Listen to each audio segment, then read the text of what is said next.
Musika. Join Dream Card announcer at Siesta Musika every Saturday from 2 to 4 in the afternoon dito sa inyong nag-iisang himpilan, Cool FM. Mapapakool ka dito! Reminisce the memories and the good times at Siesta Musika. Early morning sunshine. Ikaw, mahal tanging ikaw. I sail over seven seas to find Your greatest love songs all the way from 2 to 4 every Saturday at Siesta Musika. Join Dream Card announcer at Siesta Musika every Saturday from 2 to 4 in the afternoon dito sa inyong nag-iisang himpilan, Cool FM. Mapapakool ka dito! Lahat ng drama, lahat ng tawanan, lahat ng iyong all-time hits. Ang tanging huntahan ng Masangamaw. #1 sa Mega Manila, nationwide pa. Broadcasting from TGON, TVH Group of Networks. Dito lang sa inyong iisang himpilan.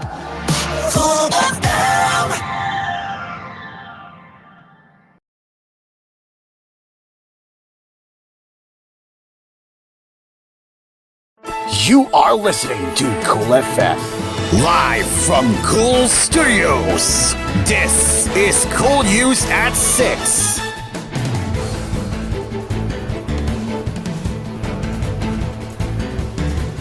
Good evening, this is Cool News at 6. I'm Caro.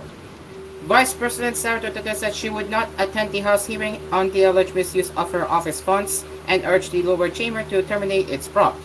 In a letter dated September 23 and made public by the Office of the Vice President on Wednesday, Duterte said the hearing was unnecessary and was based on unsubstantiated allegations made by Manila 2nd District Representative Ronaldo Valeriano during his privileged speech.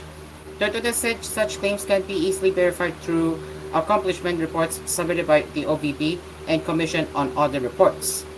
Clearly, the conduct of a full inquiry or hearing on the matter is unnecessary, read Duterte's letter addressed the House Committee on Good Governance Chair Manila 3rd District Representative Joel Chua. In fact, the invitation of the committee itself lacks any clear illustrative objective on or contemplated legislation that is expected as an outcome of the deliberations, she added.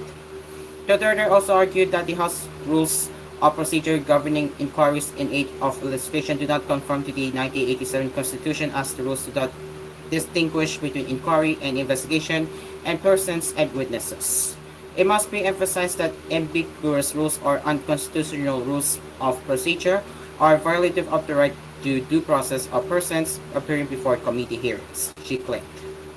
House inquiries should not be adversarial nor prosecutorial and should recognize the right of persons to refuse to participate in the crafting of laws, she added. She also noted that the House cannot compel people to participate in the legislative process, and such right is protected by the Constitution. Duterte also told the House that issues pending before the Supreme Court should not be discussed before the lower chamber, as it is a violation of the rule on self-justice. Considering the aforementioned, I reiterate my request to terminate this inquiry immediately. Commenting on the matter may directly or indirectly impede, obstruct, or degrade the administration of justice, she said. The OVP has been filing its comments in response to the various petitions filed before the Supreme Court, she said, or she added.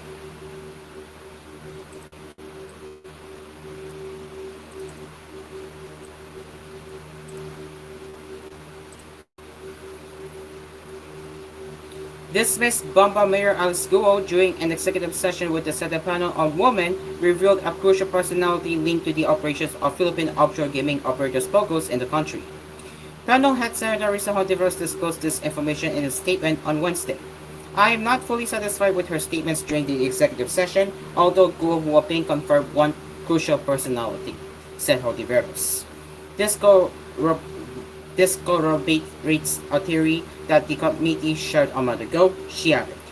No other details were provided as to whom this crucial personality is. The Senate committee convened in an executive session on Tuesday after Google swore to disclose the most guilty behind crimes linked to Pogos in the country. Meanwhile, Hotiveros said that in the interest of fairness, it is important to give platform to personalities linked to the ongoing investigation. This was after photos of former police chief Benjamin Arcorda and other police officers together with Pogo personalities were shown during the personnel's Tuesday prompt.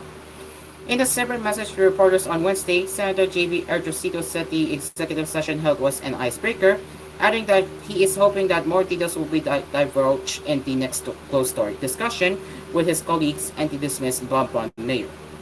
Personally, I don't believe that only Go is behind this operation, but an international crime syndicate, which means that Go is only a pawn up front, said Erjosito. He, however, emphasized that they cannot discount the possibility that Go is an agent of China due to the demeanor and skills to evade queries. But that if Go can be a state witness, Erjosito said Go can only be one if she divulges who are the masterminds behind Pogo syndicate in the country.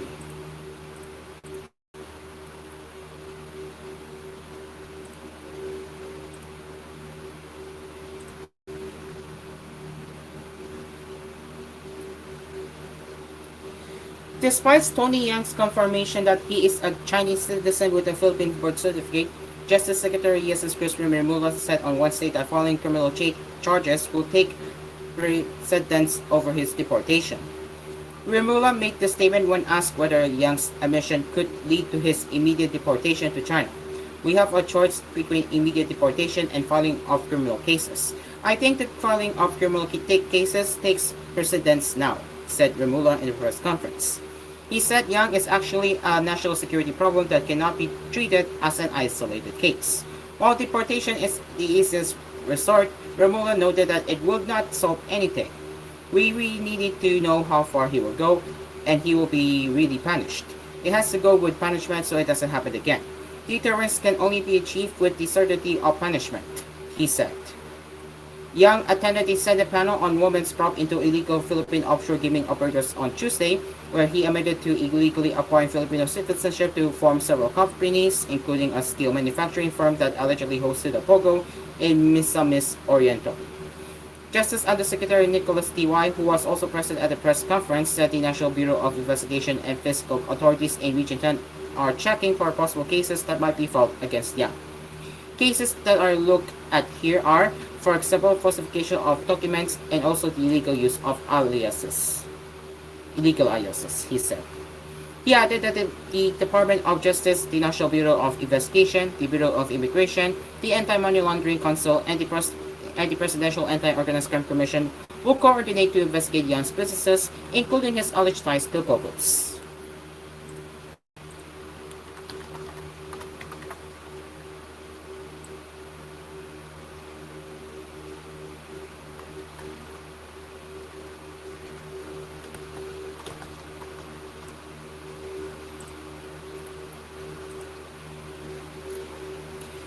In response to his photos with several personalities linked to Philippine offshore gaming operators, former Philippine National Police Chief Retired General Benjamin Arcorda Jr. expressed his love for both the country and the police force. All I can say is that I love my country and the PNP organization. I did everything a Filipino and a police officer should do, Arcorda said in a short text message sent to reporters on Wednesday. The former PNP's chief statement came after Senator Rizal Hontiveros presented photos showing him along with Yang Jianxin, also known as Tony Yang, and two others during a Senate Committee on Women's hearing on Tuesday. Yang is the elder brother of businessman Michael Yang, who served as the economic advisor to then President Rodrigo Duterte. One of the photos Hontiveros showed was taken back when Arcorda was still the regional police director of Northern Mindanao. Meanwhile, Seoul, Pangasinan Mayor Don Alugay, who was implicated in the Senate probe due to his alleged ties with Bambang Mayor on the school, admitted to knowing Arcorda but clarified that the photo was taken during a visit to the retired general, who was formerly the police chief of Sual.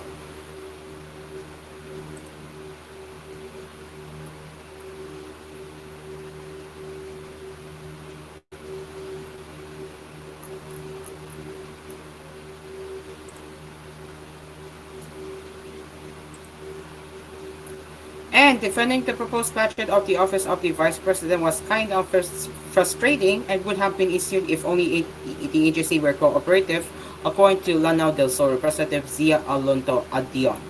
Adion was assigned to defend the OVP budget at the plenary. The allocation for next year was cut from 2.037 billion pesos to 733.198 million pesos based on the recommendation of the lower chambers Committee on Appropriations. It's easier for me to be honest about sponsoring the budget of the OVP had they been so cooperative. I personally have concerns that I would like to be clarified. So it's really hard for me to sponsor and defend a budget that lacks preparation and did not clearly identify programs they want to implement, the lawmaker said during an Embash interview on Wednesday. It's difficult to be honest with you. It's kind of frustrating, to be honest, he added.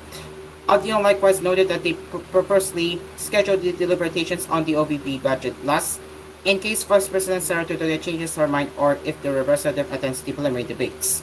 The only option I have as a sponsor is to hope that they would come and they would at least assist me in responding to potential questions or possible questions that my colleagues might be asking later on during the deliberation, he said. There's a reason why we are always scheduling them last. We are extending to give them a chance to attend, he added.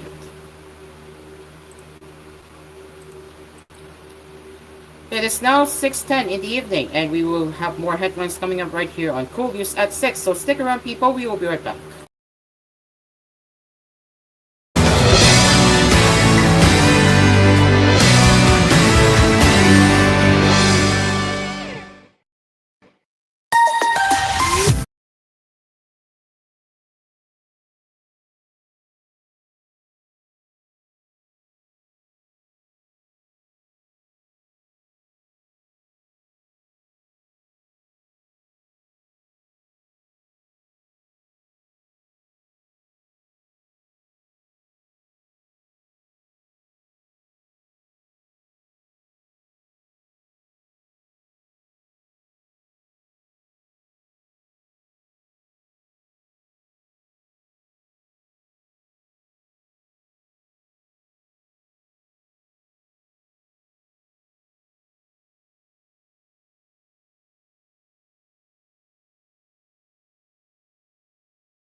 It is now 6:18 in the evening, and you're still listening and watching Cool News at 6 with me here.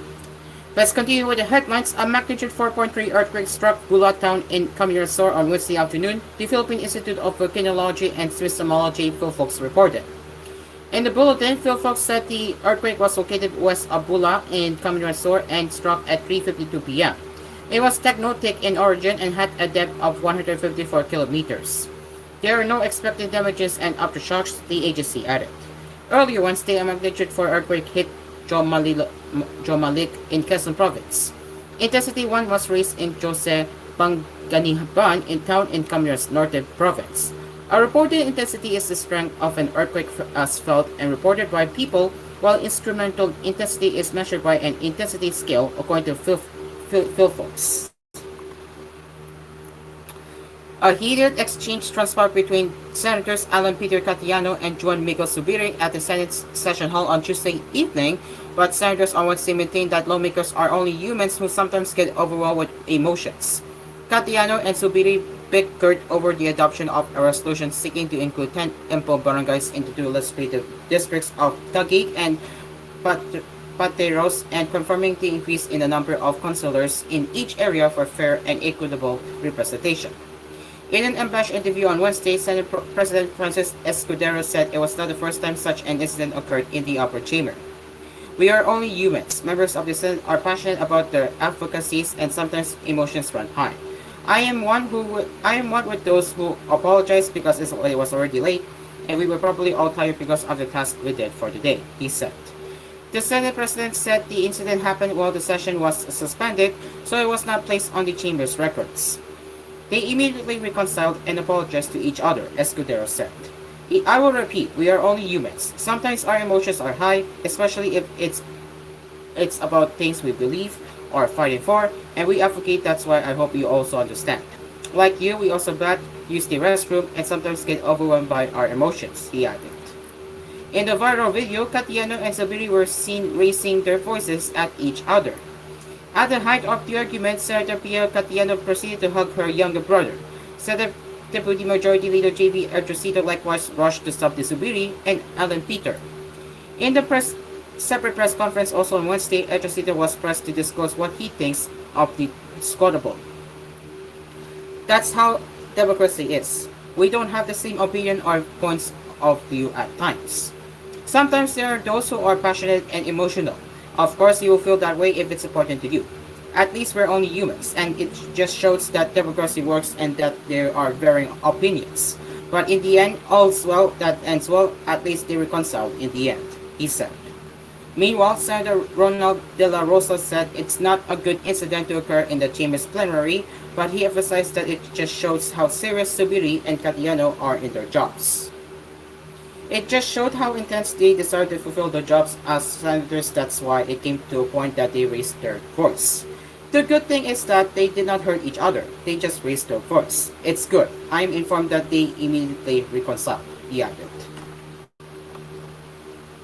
The Department of Education has expressed gratitude to the House of Representatives for approving Tuesday's proposed 793.1 billion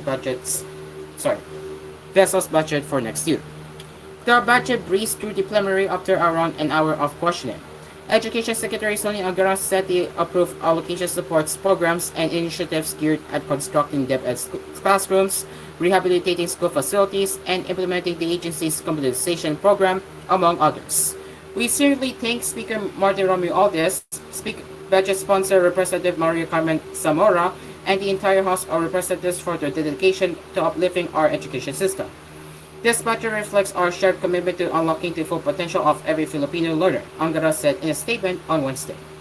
Aside from this, the funding will be allocated to DepEd's attached agency, including the National Book Development Board, National Council for Children's Television, National Museum, Philippine High School for the Arts, Early Childhood Care and Development Council, and the National Academy of Sports.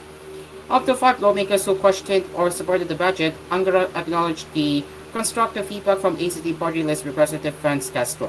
He explained that Castro's feedback contributed to the revision of DepEd Order No. 12, Series 2024. This amendment to DepEd Order No. 010, Series 2024, introduce greater flexibility in teaching hours under the Mantak curriculum, promoting a healthier work-life balance for educators while ensuring improved educational outcomes, the agency said.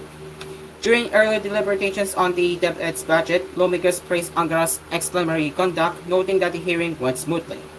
Angara also stayed for over 10 hours to answer queries, including some topics that did not happen under his watch. On Wednesday night, Romy Otto said the lower chamber would pass the 2025 General Appropriations Bill on the third and final reading.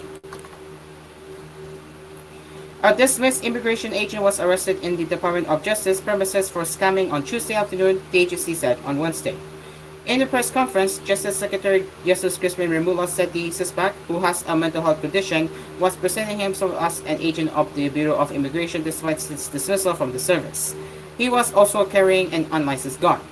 He knows a lot of people here. He's very familiar with the system. He has been dismissed from the service before, so there is really a problem, Remulla said. He's discovered as a scammer, he added. Remulla also said the suspect took a selfie with him on Tuesday. But we can't turn people away because it's part of our culture to be kind to others, he explained. The suspect will face complaints for illegal opposition of further arts. Remulla did not say what frontal activity the suspect was involved in and what led to his apprehension. And now let's get into the international headlines. As Ohio Senator J.D. Vance, the Republican vice presidential candidate, is less popular among voters than his Democratic rival, Minnesota Governor Tim Walz, according to a new survey from the Associated Press and ORC Center for Public Affairs Research. Both Vance and Walz entered the spotlight this summer as relative political unknowns. As both running mates prepare to address a huge audience in next week's vice presidential debate, Democrats are more positive about Walz and Vice President Kamala Harris than Republicans are about Vance and former President Donald Trump. The findings of the new survey reinforce the challenge for the Republican presidential ticket as voting begins in more and more states. The poll shows that negative feelings about Vance are considerably more widespread than positive opinions. About half of registered voters have a somewhat or very unfavorable view of Vance, up from about 4 in 10 late July, while around one quarter have a somewhat or very favorable view of him, and a similar share don't know enough to say. Walz, by contrast, is very alike. About 3 in 10 voters have a negative view of Walz, while about 4 in 10 have a positive opinion, and about 3 in 10 don't know enough to say. That difference in favorability extends to the candidates' bases. About 7 in 10 Democratic voters have a positive opinion of Walz, compared to about 6 in 10 Republican voters who have a favorable view of Vance. Democratic candidates intend to receive more support from women, while Republicans perform better than among men. That gap is clear in Trump and Harris' favorability numbers, but Walz is better liked than Vance among both men and women. About 4 in 10 male and female voters have a positive view of Walz, while about 3 in 10 men and about one quarter of men have a positive view of Vance. Walz also has a probability advantage over Vance among voters over the age of 60.